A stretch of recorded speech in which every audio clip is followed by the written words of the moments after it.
Abandoned and alone, my stepmother's betrayal.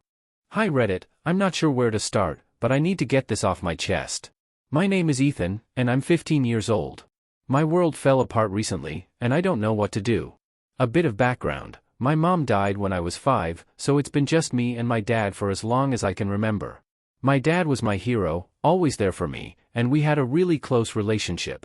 2 years ago, he met Lisa, who eventually became my stepmother. At first, she seemed nice, and I was happy that my dad found someone who made him happy.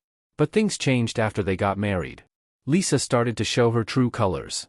She was always critical of me, never missing a chance to remind me that I wasn't her real son. My dad was often away for work, so I had to endure her harsh treatment alone. But I never complained to him because I didn't want to cause any trouble. A month ago, my dad passed away unexpectedly due to a heart attack. It was the worst day of my life. Lisa seemed genuinely upset at first, but that didn't last long. Within a week, she started making plans to sell the house. She said it was too painful to stay here, but I knew it was more about the money. Last week, things took a turn for the worse. Lisa woke me up early in the morning, told me to pack a bag, and said we were going on a trip. I didn't think much of it and did as she said. We drove for hours, and I eventually fell asleep in the car. When I woke up, we were at a gas station in the middle of nowhere. Lisa told me to get out and stretch my legs while she went inside to pay. I did, but when I came back, the car was gone.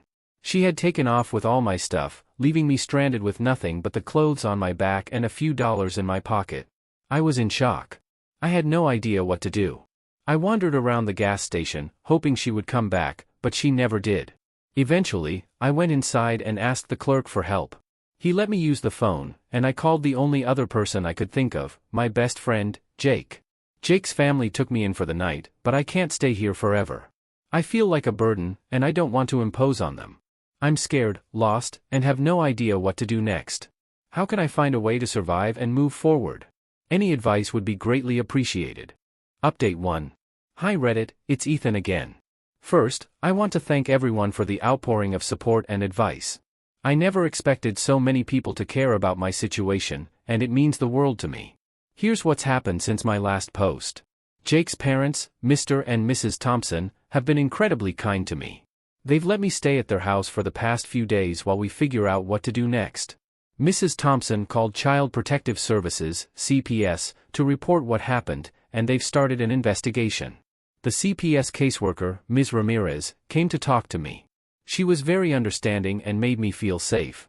She said they were working to locate Lisa, but in the meantime, they needed to find a more permanent solution for me.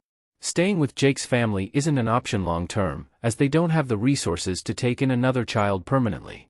Ms. Ramirez mentioned the possibility of finding a relative who might be willing to take me in.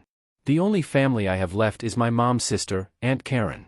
I haven't seen her in years, but I remember she used to be very close to my mom.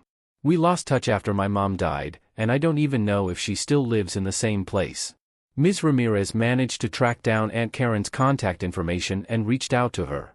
To my surprise, Aunt Karen responded almost immediately. She was shocked and horrified by what had happened and said she wanted to help. She lives in a different state, but she's willing to take me in and become my legal guardian. The thought of moving to a new state and starting over is terrifying, but it's also a relief to know I have family who cares about me. Ms. Ramirez is making the arrangements for me to travel to Aunt Karen's place. It's all happening so fast, and I'm still trying to process everything. I'm scared about what the future holds, but I'm also hopeful. Maybe this is a chance for a fresh start. I'll keep you all updated as things progress. Thank you again for your support. Update 2. Hi Reddit, it's Ethan again. A lot has happened since my last update, and I wanted to let you all know how things are going. First, the trip to Aunt Karen's was smoother than I expected. Ms. Ramirez accompanied me on the flight, and Aunt Karen was waiting for us at the airport. Seeing her after all these years was emotional. She hugged me tightly and told me everything would be okay. For the first time in a long while, I felt a glimmer of hope. Aunt Karen's house is in a small town, very different from where I grew up. It's quiet and peaceful, which is a nice change of pace. She lives alone, and she's already made me feel at home. She cleared out a room for me and helped me get settled. We've been spending a lot of time together, talking about my parents and catching up on lost years. The legal process is still ongoing. Aunt Karen has filed for guardianship, and we're waiting for the court to finalize everything. Ms. Ramirez has been in touch regularly, checking in on me and making sure everything is okay. I'm grateful for her support. School is another big change. I'll be starting at a new high school next week. I'm nervous about fitting in and making new friends, but Aunt Karen has been very encouraging. She's helped me get all the necessary supplies and even took me shopping for some new clothes. I appreciate her efforts to make this transition as smooth as possible. I've also been seeing a therapist, Dr. Morgan, to help me process everything that's happened. Talking to her has been really helpful. She's helping me work through my grief over losing my dad and the trauma of being abandoned by Lisa. It's a slow process, but I'm starting to feel a little better each day. Speaking of Lisa, there's been no word from her. CPS is still trying to locate her, but so far, she's disappeared without a trace. Part of me wants answers, but another part of me is just glad she's out of my life. I need to focus on moving forward and building a new life here. Jake and I still keep in touch. We talk on the phone and play video games online together.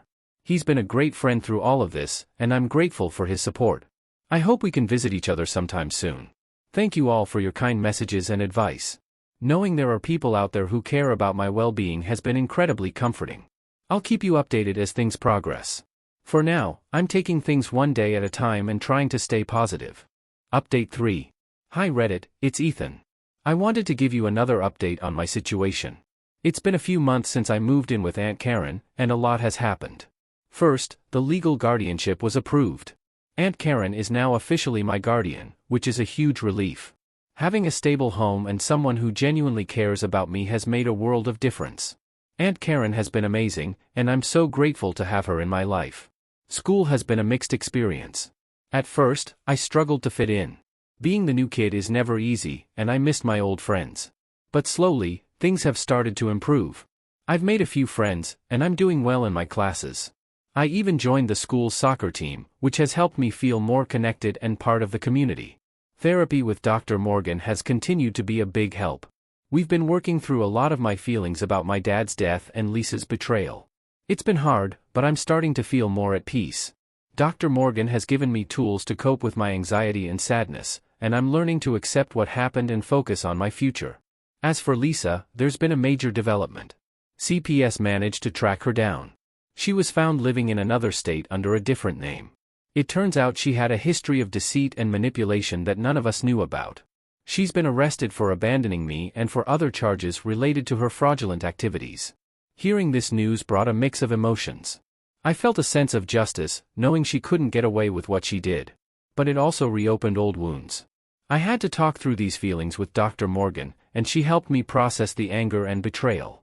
I'm trying to let go of the past and focus on the positive things in my life now. Jake and I still keep in touch regularly. He even came to visit for a weekend, which was awesome. We played video games, hung out, and talked about everything that's happened. Having a friend who understands me and my situation has been incredibly valuable. Aunt Karen has been talking to me about my future, too. She wants to make sure I have every opportunity.